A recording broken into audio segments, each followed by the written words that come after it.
Ada yang komen di TikTok saya, lebih baik jadi pelabur emas ataupun penyimpan emas.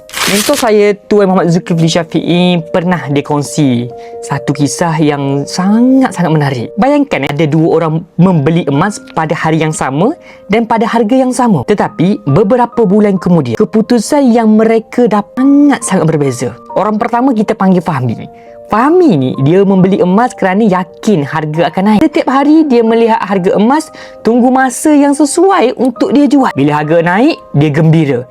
Bila harga turun, dia mula risau. Fokus Fahmi ni hanyalah satu, iaitu mencari keuntungan secepat mungkin. Orang kedua pula nama dia Alia ni, dia membeli emas bukan kerana mengejar harga, tapi kerana mahu mengumpul gram emas. Setiap bulan, dia menambah simpanan sedikit demi sedikit. Bila harga naik, dia terus menyimpan. Bila harga turun, dia anggap itu peluang untuk mendapatkan lebih banyak gram emas.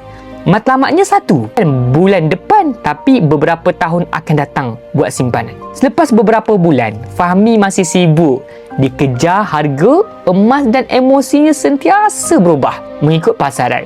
Alia pula dia lebih tenang. Kerana apa? Kerana dia fokusnya bukan pada harga, tapi pada jumlah gram yang semakin bertambah. Sebab itu, mentor saya selalu pesan, penyimpan emas ni fokus dia kumpul gram, bukan mengejar harga. Jadi kalaulah matlamat anda membina kewangan jangka masa panjang, jangan terlalu sibuk untuk melihat turun naik harga setiap hari.